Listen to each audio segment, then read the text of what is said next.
Jin-Woo didn't get what he was hoping for. Instead, people on the forum made fun of him. He thought about all the effort he put in, only to come up empty-handed. I guess I'm the only one, he said to himself. But being a one-of-a-kind hunter wasn't so bad. It would take time to figure out how powerful this ability really was, and how much it could help him. As he looked around, he realized it was already super late at night. Where did the time go? Jin-Woo wondered, frowning. His eyes felt tired from staring at the computer screen for hours. He rubbed his temples for a bit, then stood up to stretch. He swayed back and forth, loosening up his muscles. As he bent to touch his sides, he noticed 2 boxes on the floor. Oh, he said, remembering something important. The mystery boxes. They were wrapped in plain paper and tied with simple ribbons, just like something out of a video game. He had gotten them as rewards, but they must have fallen over when he was making a mess earlier. He had totally forgotten about them until now. Jin-Woo grabbed the box closest to him and opened it. A bandage. He wondered. It looked like a regular bandage. But when he stared at it closely, some green words popped up. The words said, item, bandage, normal bandage. Good for small wounds. You can store it in your inventory. Jin-Woo thought to himself. It's just a real bandage. He was a little surprised, because he thought it might have some special power, like the cool things you find in dungeons. But it seemed that wasn't the case. It was weird, though bandages don't usually show up in dungeons. Jin-Woo felt a mix of disappointment and excitement. As he opened the next box, inside he found a ballpoint pen. He examined the pen from every side, clicking the top to make the ballpoint come out. But it was just a regular pen, nothing special. It was the kind of pen you'd use to jot down reminders or notes. He could stick it in his pocket and keep it with him. The mystery boxes seemed to give out random stuff. At least he hadn't walked away empty-handed. Something cool just happened. He didn't need a bandage or a pen, but because of them, he discovered something new in inventory. When he looked at other items in the room, their info screens didn't show up in green letters. So, it seemed like this special feature was just for items from mystery boxes. He said inventory, and suddenly a screen appeared in front of him. It had a graphic with lots of empty squares on it. Normally someone at his level should have an empty inventory, but that wasn't the case for him. Jin-Woo's eyes landed on something super familiar in the first space. Is that? He wondered. Pulling it out, suddenly a notification popped up. Item, Kim Sang-shik's steel sword with attack power +1. It was Kim's sword, the one Jin-Woo had grabbed in the underground temple. He could have sworn he dropped it there. A huge grin spread across his face as he said, "Good to see you again, bro." Maybe it was because they'd been through a crazy near-death experience together, but Jin-Woo was really happy to be reunited with the sword. This thing is way too cool to be left behind. Mr. Kim paid a whopping 3,000 for it. After all, you might think hunter-grade weapons look normal, but trust me, they're not. To hurt a magic beast, you need a weapon that's special. It has to have something called mana inside it. That's why weapons for fighting magic beasts are super expensive. I'm going to use this one for now. Until now, Jin-Woo had to fight magic beasts with his bare hands, because he couldn't afford a decent weapon. Jin-Woo was super thankful to have the sword, even if it was used. He thought to himself, this is all mine now. If Kim saw him with a sword, he'd probably freak out and try to get it back. That's how selfish Kim was. He had even ditched the person who saved his life. But Jin-Woo had gotten lucky because he was brave enough to risk everything. Now he had the sword and a brand new chance at something amazing. He was not about to let go of his weapon without a fight. His eyes narrowed, showing his determination. He had learned some tough lessons in that underground temple. First, he realized he needed to become stronger. There were many times when he almost died because he just wasn't strong enough. But that wasn't the only thing that bothered him. He thought about how he hadn't stopped the young choir man, even though he knew what would happen if he didn't. And he remembered how he didn't stand up for Song, even though he knew Kim was in the wrong. Jin-Woo had ignored the truth, even though he knew what it took to stay alive. If he wanted to hold his head high, he had to toughen up. He learned a hard lesson. Being kind doesn't always pay off. In fact, it can backfire. Jin-Woo had done some really good things for others, but they repaid him by stabbing him in the back. 3 of his coworkers had left him hanging when he needed them most, just to stay on his feet. Jin-Woo begged his friends to come back, but they all ignored him. It was like they forgot he had saved their lives. He realized that helping others wouldn't always be appreciated. From now on, Jin-Woo decided to look out for himself first. After all, isn't your own life the most important thing? These were the tough lessons Jin-Woo learned when he almost died. He knew he had to get stronger and tougher. I can do this, he told himself. He wasn't going to make the same mistake twice. Meanwhile, Nurse Yura Choi was having a blast with an old friend at a food cart. As they chatted, Yura suddenly remembered something important. Her friend worked for the Hunters Association. Imagine working at a hospital that's just for hunters. It's a pretty cool job. She got this job thanks to a friend she knows. One day, her friend asked her, "You know a lot about hunters, right?" She replied, "As much as anyone else." "What's up?" Then her friend asked, "Have you ever heard of a hunter who can heal super fast?" She thought for a moment and said, "Well, there are healers who can do that. They just cast a recovery spell, and boom, they're all better."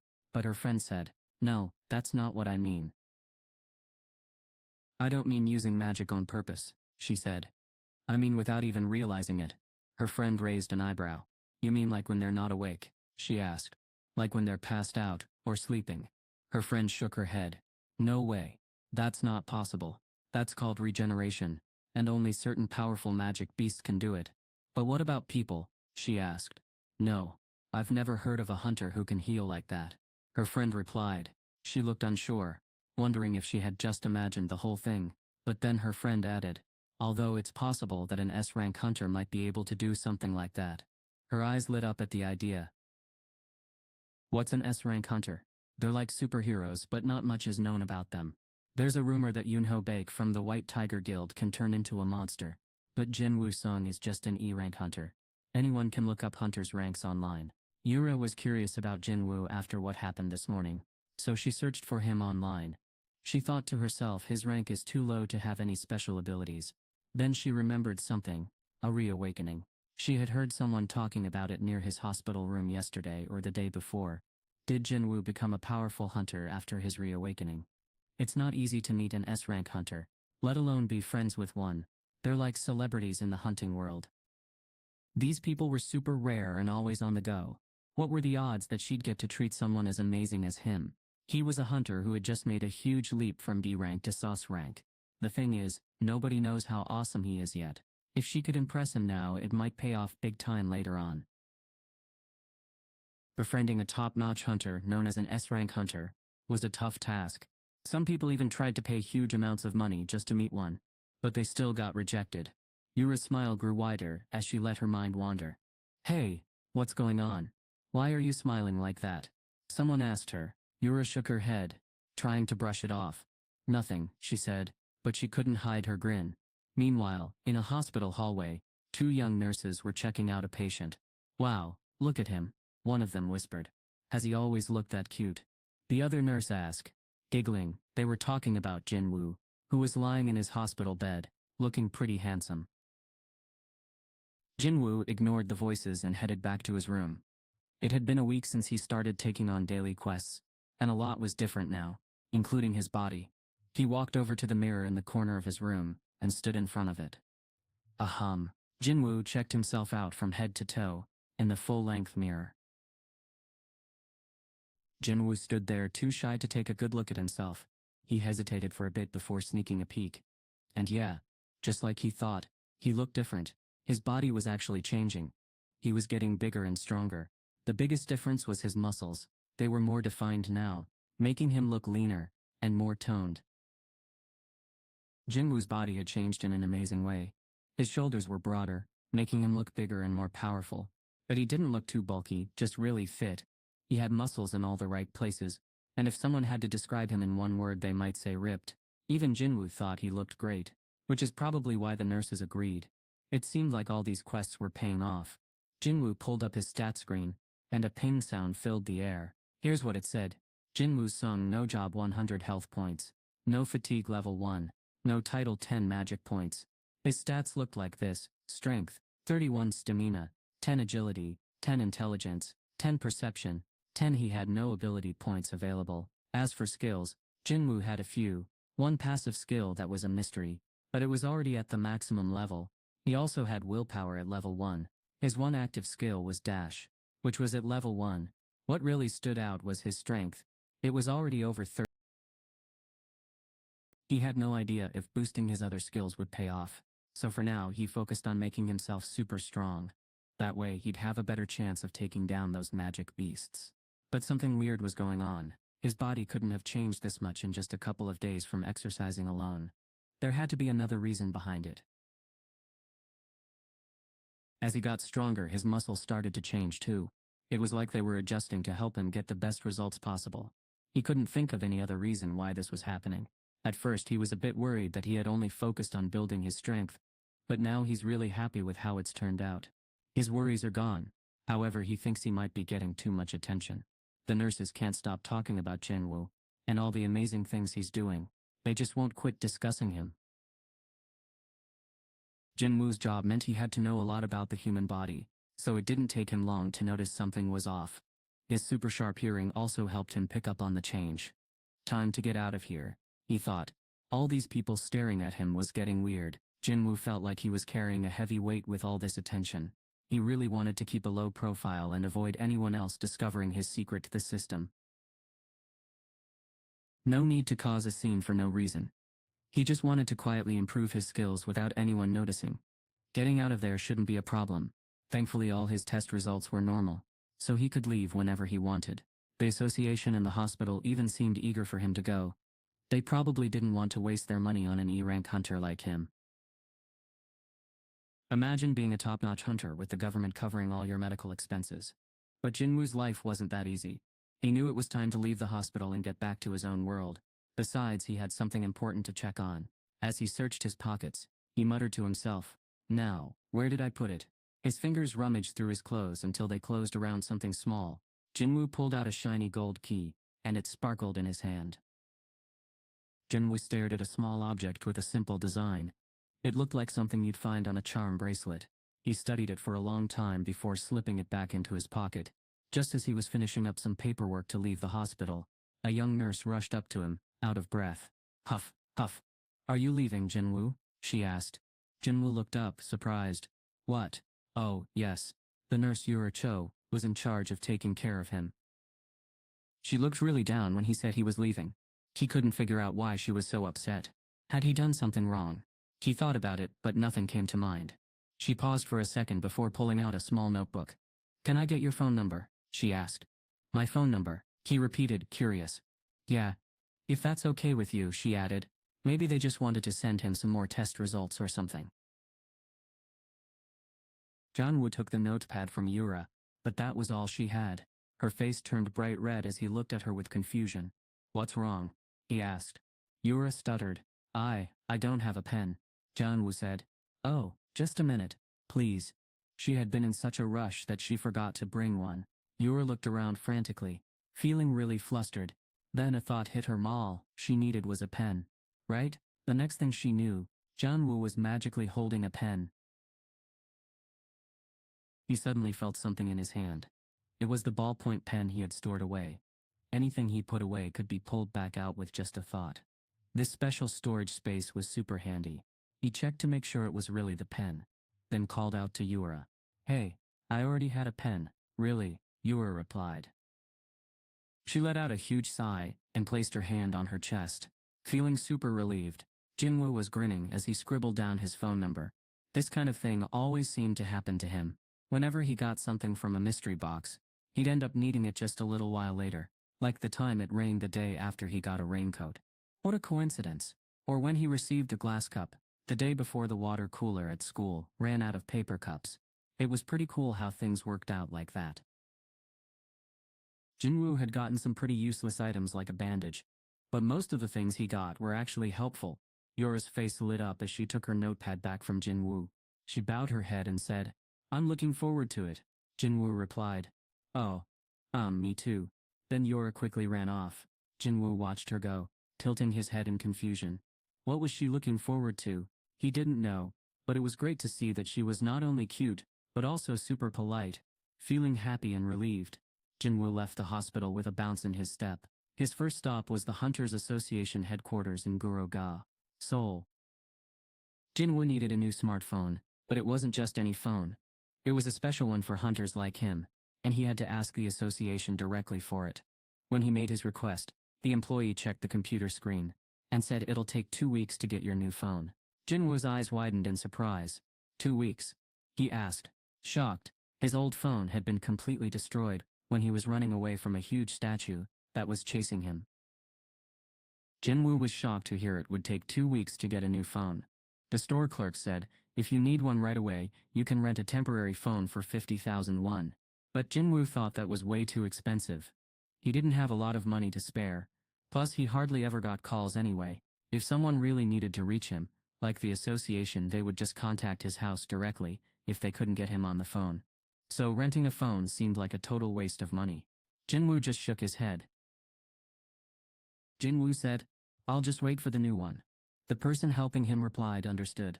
We'll send your new phone to your house as soon as it's available. Jin-Woo thanked them and got up to leave. He was done with his errands for the day. He had already finished his daily quest, and getting a new phone was quicker than he thought it would be. As he walked out of the building, Jin-Woo pulled out a gold key from his pocket. I guess it's time to figure this out, he thought to himself. Suddenly a screen popped up with green writing. It showed him information about the key. Item, dungeon key acquisition difficulty. East category. Key, a key that will take you to an instance dungeon. You can find the entrance at exit 3 of the Hapjeong subway station. The key had come from a mysterious box that Jin-Woo got after completing a daily challenge. At first he didn't think much of it, but then he saw how hard it was to get. And that changed everything. This key was the reason he left the hospital. It unlocked a special kind of dungeon called an instance dungeon. Dungeon or not, it was still a place where you had to be brave and fight. Jin-Woo knew this all too well, with many painful memories from his past adventures in dungeons. He still remembered the time he went on a super tough E-rank raid. He got hurt so badly that he ended up in the hospital for a whole week. Luckily his friends were there to help him escape alive. Now, if he used the special key to enter a dungeon, he'd have to go solo. After thinking about it a lot, he made up his mind. What's the harm in just taking a quick look? He thought. If things got bad he could always turn around and run away. Jin-Woo had been jogging 10 kilometers every day, so he felt pretty sure he could outrun any problem, but he was wrong. As he tried to make his escape, he suddenly found himself face to face with a mysterious wall. Where did this come from? He wondered out loud. He knocked on the invisible barrier and shouted for help, but nobody seemed to care. People just kept walking by, too busy with their own lives to notice Jin-Woo's predicament. Jin-Woo watched as people walked towards exit 3 to get into Hapjeong station, but they would disappear from sight when they reached a certain point. It was like they were entering a whole different world. When Jin-Woo tried to follow them out, he got a message on his screen. Ping! The message said he couldn't leave the dungeon unless he beat the boss or used a special stone to teleport away. He had seen this message many times before. Things started to go wrong when he first entered through exit 3. The key to the dungeon vanished into thin air. Jin-Woo realized something was off, so he turned around to leave, but it was too late. The entrance was already blocked, trapping him inside. Jin-Woo was expecting a secret passage or a hidden gate near exit 3, but it was nowhere to be found. Things just got worse. He realized he couldn't leave on his own like he normally could in a dungeon. This isn't a normal dungeon. Jin-Woo let out a frustrated sigh and spun around to get his bearings. But what he saw was crazy. The subway station had turned into a jungle. Vines crawled up the walls like snakes, and a disgusting smell filled the air. It was like something had died and was rotting away. Every now and then, Jin-Woo heard an animal howling in the distance. But this wasn't just any ordinary place. It was a dungeon. And the weird thing was, it wasn't located near Hapjeong Station's exit 3. The station itself had become a dungeon. Jin-Woo reached into his inventory and grabbed his trusty steel sword. As he did, he heard a ping in his ear. A message popped up. Item, Kim Sung-shik's steel sword. It gave him an extra 10 attack power. But as he looked around, Jin-Woo realized he was trapped. The exit was blocked, and he had no way to call for help from the outside world. Jin-Woo took a deep breath and decided to move forward. He nervously swallowed as he made his way down the stairs, step by step.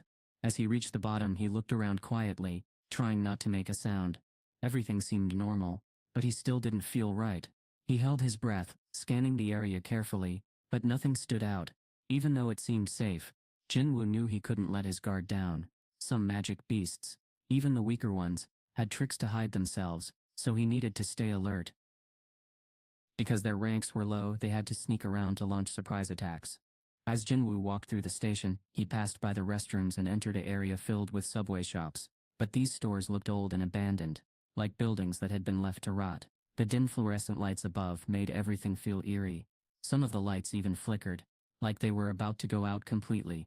Jin-Woo's skin crawled as he walked down a corridor where weeds grew through broken floor tiles. Everything was super quiet, but he couldn't shake the feeling that someone was watching him. And then there was this weird smell that made things even creepier. The air was filled with a disgusting smell, like something had died, and was covered in buzzing flies. Jin-Woo knew this stench all too well from his adventures in dungeons. As he sniffed the air, he realized that the smell was coming from an animal. But here's the weird thing. He couldn't sense its presence anywhere. It was like a sneaky predator, hiding and waiting for the perfect moment to pounce. Jin-Woo thought to himself, "It's just waiting for me to let my guard down." So, he decided to give it an opportunity. He slowly turned around, showing his back, and started walking away. When animals feel threatened, they attack when their opponent turns their back. Magic beasts that are like animals work the same way. Jin-Woo took 3 steps down the corridor when suddenly, a creature burst through the window of a clothing store. It smashed into the floor, and quickly jumped up, going straight for Jin-Woo's neck. The creature let out a loud growl, but Jin-Woo was ready. As soon as he heard the noise, he swung his sword in a big circle to protect himself. It was like his body reacted on its own. The sword sliced through the air, and cut into the creature's jaw, making a sharp slicing sound. The monster let out a loud squeal, as it tumbled to the floor. Kien, Kien. It was a giant wolf, with super bright red fur. But something was seriously wrong. Its snout was missing, and it was twisting and turning in agony. When Jin-Woo took a closer look, he saw the words steel-fanged Likan floating above its head, just like with the centipede he had seen before. This time though, the letters were white, instead of red. Jin-Woo knew he had to act fast. This was his chance to take control, while the monster was too hurt to get back up. Jin-Woo sprang into action, dashing towards the creature with his sword flashing in the air. He brought it down in a powerful swing, slicing off the Lycan's head. The beast let out a blood-curdling screech as it fell to the ground. Jin-Woo had defeated a steel-fanged Lycan. Yes, He exclaimed, pumping his fist in triumph. But his victory was short-lived. 2 more Lycans emerged from behind nearby display windows, their beady eyes fixed on Jin-Woo. It seemed the first Lycan had some friends. Jin-Woo's eyes widened in surprise, as the new attackers bared their razor-sharp fangs, and charged towards him. A low growl rumbled in their throats, making Jin-Woo's face twist into a grimace. Jin-Woo was so excited that he swung his sword way too hard. Now it was stuck in the floor. He tried to pull it out, but it wouldn't budge. It must have gotten caught on something. Just as he was trying to figure out what to do, one of the Lycans jumped at his face. Oh no! Jin-Woo ducked just in time. The Lycan sailed right over his head, and slammed into the ground. The sound of its impact was loud. Kerkok. The stone floor cracked under the force of the Lycan's teeth. Those sharp fangs had really bitten deep into the floor. Jin-Woo didn't have time to think about how cool that was though. He had to keep moving. A werewolf was charging straight at Jin-Woo. He tried to pull out his sword, but it wasn't coming out in time. Damn it! Jin-Woo yelled, giving up on the sword. Instead, he swung his fist at the werewolf flying towards him. His fist shot forward with a loud whooshing sound. Then it hit the werewolf with a loud whooshing sound,